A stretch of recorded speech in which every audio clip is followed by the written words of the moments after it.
오늘의 본문인 하박국 2장 5절은 한 개인의 도덕적 타락을 지적하는 말씀이 아니라 한 시대를 지배하던 힘의 논리와 그 안에 숨은 인간 욕심의 본질을 드러내는 말씀입니다.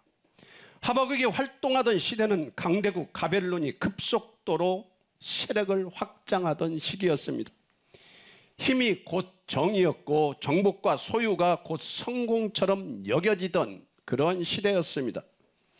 그러나 하나님은 그 화려한 제국의 유형을 보지 않으시고 그 안을 움직이고 있던 영적 상태, 곧 욕심에 사로잡힌 인간의 실체를 말씀으로 폭로하고 있습니다.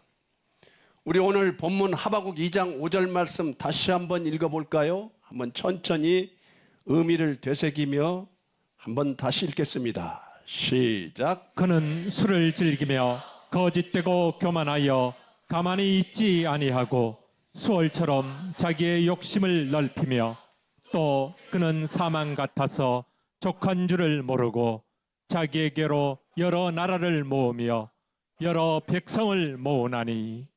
아멘. 본문은 먼저 그는 술을 즐기며 거짓되고 라고 시작합니다. 여기서 술은 단순한 음주 문제를 넘어 자기 절제와 분별력을 잃은 상태를 상징합니다. 술에 취하면 판단력이 흐려지고 현실을 왜곡해서 보게 됩니다. 하나님 앞에서 자신을 돌아보지 못하고 자기 욕망에 취해 살아가는 인간의 그런 상태를 말하고 있습니다. 거짓되다는 말은 단순히 거짓말을 한다는 의미가 아니라 자기 자신을 속여 사는 존재라는 뜻입니다.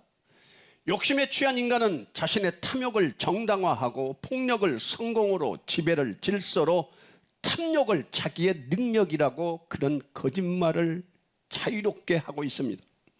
다시 말해 욕심에 사로잡힌 인간은 현실을 정확히 보지 못합니다.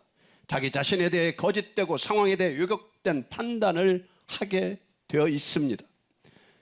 그 결과 어떻게 됩니까? 자연스럽게 교만해집니다. 왜냐하면 욕심은 늘 자신을 중심에 두기 때문입니다. 내가 기준이 되고 내가 옳기 때문에 내가 그 욕심을 멈출 필요가 전혀 없습니다. 이렇게 욕심은 언제나 자기 기만을 동반합니다. 이어서 본문은 교만하여 가만히 있지 아니하고 라고 말합니다. 이 말은 단순히 행동이 분주하다는 뜻이 아니라 멈추지 않는 불행의 상태를 가리킵니다. 교만한 자의 특징은 이미 충분한 은혜 가운데 있으면서도 그 자리를 되게 불편해합니다. 은혜를 입으면 입을수록 더 감사해야 되는데 은혜를 주면 오히려 더 불편해하는 우리의 모습들, 지금의 상태를 못마땅해 하며 입술로 끊임없이 불만을 토해냅니다. 가만히 있지 아니한다는 것은 영적 불안정, 존재의 상실을 의미합니다. 하나님이 주신 자리에서 이것이면 충분합니다 라고 말하지 못하고 늘 아직 나는 더 필요합니다, 더 많이 주세요, 더 편한 것, 더 나의 영광을 나타낼 수 있는 것, 이런 걸 달라고 하며 불평하며 스스로를 불만의 굴레 가운데 가두게 되어 있습니다. 그리고 본문은 욕심의 본질을 매우 강렬한 이미지로 설명하는데 이렇게 말합니다. 수월처럼 자기의 욕심을 넓히며, 수월처럼 자기의 욕심을 넓히며. 수월은 모든 것을 삼키되 결코 채워지지 않는 죽음의 영역입니다. 하나님은 욕심을 바로 이 수월에 비유하십니다. 이는 욕심이 결코 만족을 주는 대상이 아니라 끝없이 삼키는 구조라는 뜻입니다. 더 가지면 만족할 것 같지만 더 얻을수록 더 공허해지고 더 움켜질수록 오히려 더 부족해집니다. 욕심이 채워지는 순간 곧바로 채워질 수 없는 더 큰 구멍으로 변해버린다는 것입니다. 그래서 욕심은 한번 채워지면 끝나는 것이 아니라 채워질수록 더 크게 변질되어 간다는 것입니다. 욕심은 이렇게 스스로를 확장하여 멈추지 않고 자라나게 되어 있습니다. 이어지는 본문은 욕심에 사로잡힌 자를 이렇게 묘사합니다. 그는 사망 같아서 족한 줄을 모르고. 여기서 하나님은 욕심을 생명이나 성장에 비유하지 않으시고 사망에 비유하십니다. 이것은 매우 의도적인 표현입니다. 사망의 가장 큰 특징은 끝이 없다는 것입니다. 사망은 이제 됐다라고 말하지 않습니다. 더 삼키고 더 집어삼키며 마침내 모든 것을 무너뜨릴 때까지 멈추지 않는 것이 죽음입니다. 하나님은 욕심을 바로 그 사망의 속성과 동일성상에 놓으셨습니다. 그래서 욕심은 본질적으로 채워질 수 없는 구조를 가지고 있습니다. 사람은 욕심이 충족되면 만족할 것이라고 생각하지만 욕심은 충족되는 바로 그 순간 더 커진다는 사실을 잊지 마십시오. 하나를 얻으면 둘을 원하고 둘을 가지면 셋이 부족해 보입니다. 이것이 욕심이 사망과 닮은 이유입니다. 족한 줄을 모른다는 말은 단순히 만족을 느끼지 못한다는 뜻이 아닙니다. 이 표현은 하나님을 기준으로 삼지 않기 때문에 무엇이 충분한지 판단할 능력 자체가 무너진 상태를 말하고 있습니다. 더 무서운 것은 욕심이 사망과 같다는 이 표현은 욕심에 지배된 삶은 아직 숨을 쉬고 있어도 영적으로는 이미 죽은 목숨이라는 것입니다. 결국 이 말씀을 이렇게 우리를 향해 묻습니다. 지금 너를 움직이게 만드는 그 힘은 하나님의 생명인가 아니면 욕심의 사망인가? 욕심은 생명을 약속하는 것처럼 다가오지만 실상은 우리의 생명을 완벽하게 갉아먹습니다. 그래서 하나님은 욕심을 사망 같다고 분명히 말씀하십니다. 마지막으로 본문은 이렇게 말합니다. 자기에게로 여러 나라를 모으며 여러 백성을 모으나니. 욕심은 결국 나의 모든 관계까지도 수단으로 만듭니다. 이렇게 욕심은 개인을 넘어 공동체와 역사까지 무너뜨리는 힘으로 작동합니다. 한 사람의 욕심은 가정, 교회 공동체, 사회 열방까지 다 자기의 욕심으로 파괴한다고 성경은 지금 이렇게 말하고 있습니다. 이 모든 구절을 통해 본문이 말하는 핵심은 분명합니다. 이 본문은 타락한 인간의 욕심이 어떤 방향으로 흘러가는지를 보여주는 보편적 영적 진단입니다.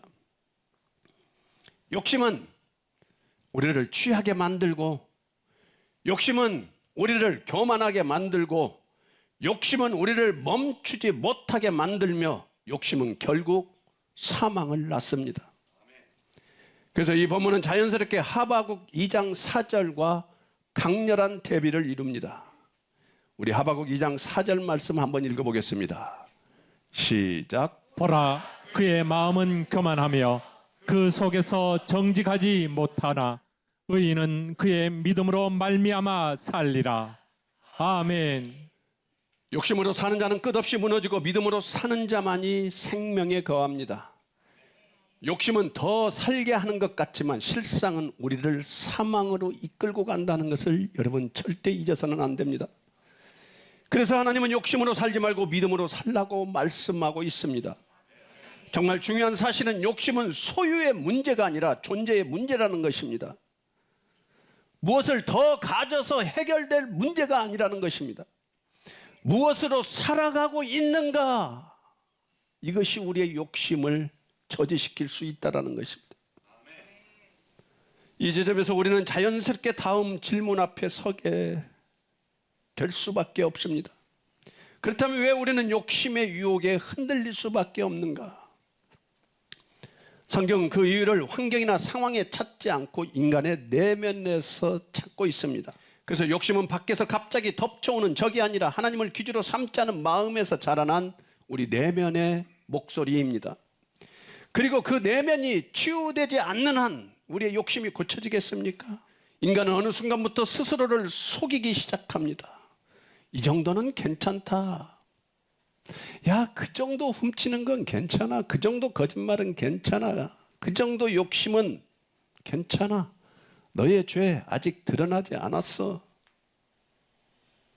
야, 그 정도 하는 게 미움받을 일이니 괜찮아. 계속 욕심은 괜찮아, 괜찮아. 우리를 위로하는 것처럼, 우리를 안심시키는 것처럼 그렇게 속상이며 자기의 죄를 죄로 여기지 않도록 아주 악하게 우리 영혼에 속삭게 됩니다. 그래서 욕심은 항상 정당화의 언어를 동반하고 있습니다. 욕심은 우리에게 노골적으로 이건 죄다라고 절대 말하지 않습니다. 대신 합리적인 거야. 그건 당연한 권리야. 남들도 다 그렇게 산다고 속삭여주고 있습니다. 이것이 우리가 욕심의 유혹에 흔들 수밖에 없는 이유입니다. 욕심은 밖에서 갑자기 덮치는 적이 아니다는 것입니다.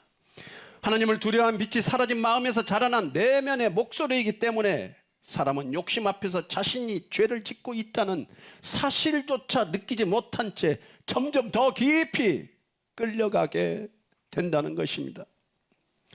오늘 설교에서 계속 말해온 것처럼 욕심은 우리를 분주하게 만들고 멈추지 못하게 만들며 마침내 사망을 향해 흐르게 합니다. 그리고 그 모든 출발점이 바로 이 말씀에 있습니다. 하나님을 두려워하는 빛이 사라진 마음, 그리고 스스로를 속이며 죄를 숨기는 내면, 이 내면이 치유되지 않는 한 욕심은 언제나 우리를 흔들 수밖에 없다는 이 진리를, 이 사실을 우리는 분명히 알아야 합니다. 그래서 이 본문은 자연스럽게 우리를 다음 단계로 이끕니다. 만약 인간의 마음이 이렇게 스스로를 속이고 욕심 유혹에 끌릴 수밖에 없다면 그 마음을 밝히고 드러내고 치유할 수 있는 길은 무엇인가? 이게 궁금하지 않습니까? 바로 그 지점에서 예수 그리스도께서 이 땅에 왜 오셔야 했는지, 그리고 왜 그분만이 욕심의 죄에서 우리를 건질 수 있는 분이신지 복음으로 선명하게 드러나 우리는 알 수 있습니다. 성경은 요한일서 3장 8절에서 예수님이 오신 이유를 분명하게 말씀하십니다. 우리 다 함께 요한일서 3장 8절 말씀 읽어보겠습니다. 시작. 죄를 짓는 자는 마귀에게 속하나니 마귀는 처음부터 범죄함이라. 하나님의 아들이 나타나신 것은 마귀의 일을 멸하려 하심이라. 아멘. 오늘 말씀은 죄를 짓는 자는 마귀에게 속하나니, 아담과 하와가 죄를 짓는 순간 하나님의 마음, 하나님의 영은 우리에게서 떠나고 마귀의 영이 우리를 지배했다고 나옵니다. 그렇게 마귀는 어떠한 영으로 우리의 영에 존재하며 우리의 영혼을 다스리며 그 영혼은 우리의 몸을 통해 욕심을 나타내도록 그렇게 속삭이고 있는 것입니다. 이 말씀은 욕심의 문제를 단순히 인간의 약점이나 성향만으로 설명하지 않습니다. 욕심 뒤에는 인간을 하나님에게서 떼어놓고 끝없이 더 가지게 하며 족한 줄 모르고 사망을 향해 달려가게 하는 영적 배후 마귀가 있다고 분명히 말하고 있습니다. 마귀는 처음부터 하나님을 떠나게 만들었고 지금도 인간의 욕심을 자극하여 더 가져라, 아직 부족하다, 이 정도는 괜찮다고 자꾸 우리에게 속삭입니다. 그래서 욕심은 점점 더 커지고 사람은 멈추지 못하며 결국 사망의 방향으로 끌려가게 되어 있습니다. 그러나 성경은 절망으로 끝나지 않습니다. 하나님은 우리에게 욕심을 잘 다스리라고 말씀하시기 전에 그 욕심을 부추기는 마귀의 일을 멸하시기 위해 예수 그리스도를 이 땅에 보내주셨습니다. 예수님은 우리에게 욕심내지 마라, 욕심을 경고하러 오신 분이 아니라 욕심을 조종하는 권세 자체를 무너뜨리러 오신 분이라는 것입니다. 십자가에서 예수님은 마귀가 우리를 고발하던 죄의 근거를 완벽하게 제거하셨습니다. 부활로 그 고발의 힘을 완전히 꺾으셨습니다. 그래서 이제 욕심은 여전히 우리를 유혹할 수는 있어도 우리를 지배할 권세는 잃어버렸습니다. 결국 우리의 욕심을 이길 힘은 우리의 결단이나 우리의 의지에서 나오지 않습니다. 우리의 욕심을 부추기며 사망으로 끌고 가는 마귀를 이기신 분은 오직 예수 그리스도 한 분뿐이기 때문에 예수 그리스도의 이름을 믿어 예수의 영이 마귀의 영을 쫓아낼 때에 우리는 욕심을 이길 수 있다는 것입니다. 그래서 복음은 우리에게 이렇게 말합니다. 욕심과 싸우려 하지 말고 욕심을 이기신 예수님께 나아가라. 마귀를 멸하신 그분 안에서만 우리의 배부를 줄 모르는 영혼은 참된 안식을 얻을 수 있다고 말하는 것입니다. 그렇다면 왜 예수 그리스도 안에 있으면 우리는 욕심의 죄에서 해방될 수 있는 것입니까? 성경은 이 질문에 대해 분명하게 말하고 있습니다. 로마서 6장 6절 말씀입니다. 우리 다 함께 한번 읽어보겠습니다. 시작. 우리가 알거니와 우리의 옛 사람이 예수와 함께 십자가에 못 박힌 것은 죄의 몸이 죽어 다시는 우리가 죄에게 종노릇하지 아니하려 함이니 예수님은 우리에게 욕심을 이겨보라고 요구하신 분이 아니라, 욕심은 단순한 습관이나 성격의 문제가 아니라 하나님 없이도 살 수 있다고 착각하게 만드는 죄의 권세 때문입니다. 그래서 인간은 스스로 결단해도 마음을 다 잡아도 욕심 앞에서는 반복해서 무너질 수밖에 없습니다. 그러나 성경은 말합니다. 욕심과 함께 살던 옛사람은 이미 예수님과 함께 십자가에 못 박혔다는 것입니다. 다시 말해 욕심은 더 이상 우리를 지배할 법적 근거를 가지고 있지 않습니다. 예수님은 십자가에서 우리의 욕심이 낳은 죄의 결과를 대신 짊어지셨고 부활을 통해 그 욕심의 그 죄의 권세를 뿌리채 뽑아버리셨습니다. 그래서 예수 그리스도 안에 있다는 것은 욕심을 따라 살던 옛 질서에서 벗어나 새로운 생명의 질서 안으로 들어왔다는 뜻입니다. 여전히 유혹은 우리를 끊임없이 찾아와 우리에게 속삭이지만 이제 우리는 그 유혹에 끌려갈 수밖에 없는 존재가 아니라는 것입니다. 욕심이 우리를 움직이던 주인의 자리는 내려놓았고 그 자리에 그리스도의 생명과 은혜가 자리 잡아 있기 때문입니다. 결국 복음이 우리에게 주는 자유란 욕심이 완전히 사라졌다는 말이 아니라 욕심이 더 이상 우리의 주인이 아니라는 선언입니다. 예수 그리스도 안에 있는 우리는 넘어질 수는 있어도 다시 욕심의 종으로 묶이지는 않습니다. 이것이 십자가와 부활이 우리 삶에 가져온 결정적 변화이며 오늘 우리가 붙들어야 할 복음의 능력입니다. 존경하고 사랑하는 여러분, 우리를 지키시는 분은 우리 자신이 아니라 우리를 건지시는 예수 그리스도이심을 믿으시길 바랍니다. 그분의 능력이 욕심보다 크고 죄보다 강하며 우리를 붙드시는 은혜는 우리의 흔들림보다 더 강하다는 것을 믿으시길 바랍니다. 예수님은 포로된 마음을 자유롭게 하시고 죄의 흐름을 끊고 새로운 생명으로 살아갈 능력을 우리에게 주시며 넘어짐 속에서도 우리를 붙들어 주십니다. 욕심이란 하나님이 주신 자리보다 더 높아지려는 마음이며 하나님이 주신 것으로 만족하지 못하고 스스로 삶의 기준을 만들려는 내면에 기울어진 방향입니다. 욕심은 갑자기 생기는 충동이 아니라 우리 안에 어두움이 조용히 키워온 내면의 왜곡된 욕구입니다. 그래서 욕심은 외부의 유혹이 강해서 생기는 것이 아니라 이미 마음속에 자라난 결핍과 자기 중심이 어느 날 행동으로 드러나는 과정이라는 것입니다. 따라서 욕심의 본질은 예수 없이 살려는 마음이고 욕심의 해결은 예수 안에서 새 마음을 받는 것입니다. 구원이란 자기 욕심에 이끌려 죄와 사망의 흐름 속에 흘러가던 인간을 예수 그리스도께서 건져내셔서 새 마음과 새 생명으로 다시 세우시는 하나님의 주권적 역사입니다. 결국 구원이란 예수 없이 살던 사람이 예수 안에서 새로 태어나는 것이며 예수님의 십자가와 부활 때문에 죄의 종에서 하나님의 자녀로 완전히 신분이 바뀌는 영원한 변화를 의미합니다. 성도란 욕심의 유혹 앞에서 스스로를 지킬 수 없는 연약함을 인정하고 그 연약함을 붙드시는 예수 그리스도의 은혜로 살아가는 사람이 바로 성도입니다. 결국 성도란 욕심의 죄에서 나를 지키시는 예수 그리스도를 바라보며 오늘 또 주님 저는 약하나 주님은 강하십니다라고 고백하며 복음으로 살아가는 사람이 예수 그리스도를 믿는 성도입니다. 사랑하는 여러분, 오늘의 말씀은 우리에게 한 가지 진실을 분명하게 보여줍니다. 우리는 약합니다. 우리는 욕심 앞에서 너무나 쉽게 흔들리고 유혹 앞에서 너무나 자주 무너질 수밖에 없습니다. 때로는 같은 죄를 반복하며 스스로에게 실망하기도 합니다.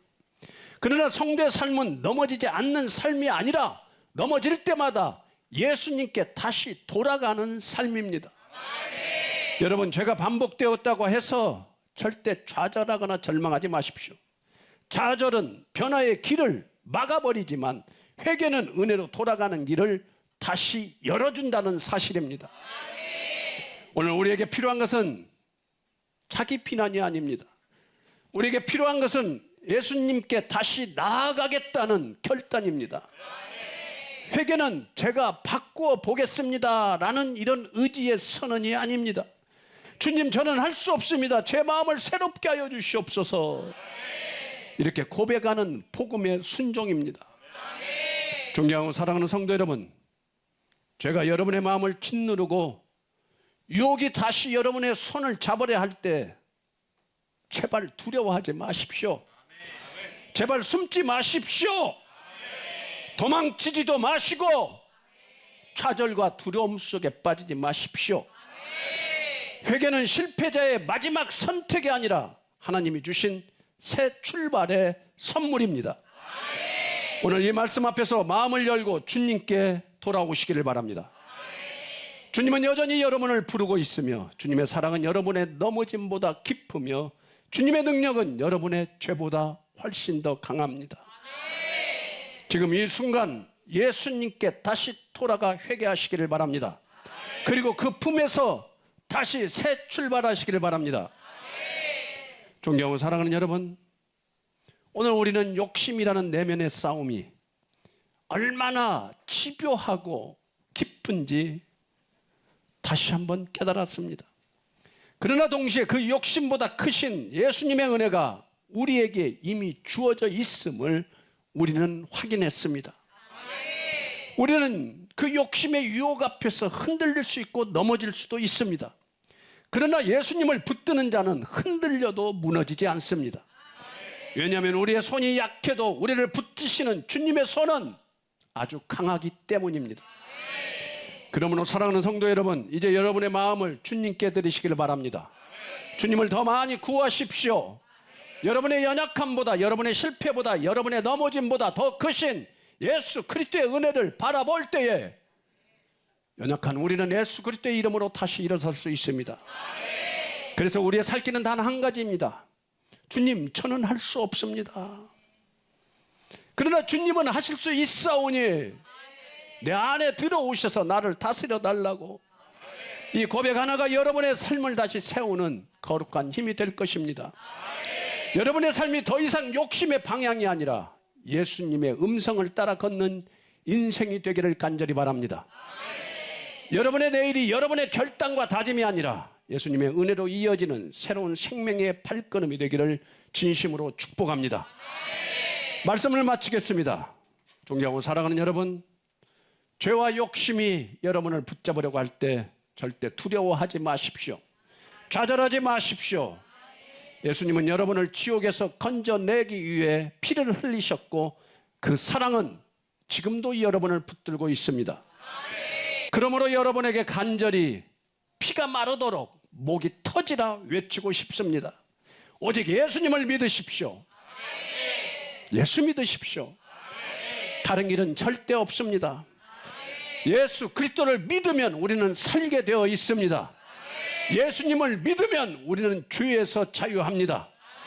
예수님께 돌아오면 우리는 영원히 살 수 있는 구원이 우리 앞에 주어집니다. 오직 예수 그리스도를 믿어 지옥에 가지 말고 예수님 안에서 영원한 생명을 얻으시길 바랍니다. 그분이 지금 여러분들을 부르고 계십니다. 여러분의 평생의 삶이 어떠한 계절을 지나더라도 하나님 아버지의 손바닥 위에서 흔들림 없이 보호받는 삶이 되기를 간절히 축복합니다. 여러분의 앞날에는 사람이 열 수 없는 문을 열어주시는 주님의 은혜가 흐르고 여러분의 걸음에는 세상이 줄 수 없는 담대함과 순결한 소망이 깃들기를 축복합니다. 이러한 축복과 은혜가 여러분의 나날 속에 차고 넘치며 그 삶의 자리에서 하늘의 뜻을 이루는 기쁨이 가득할 것을 우리 주 예수 그리스도의 이름으로 선포하고 축원합니다.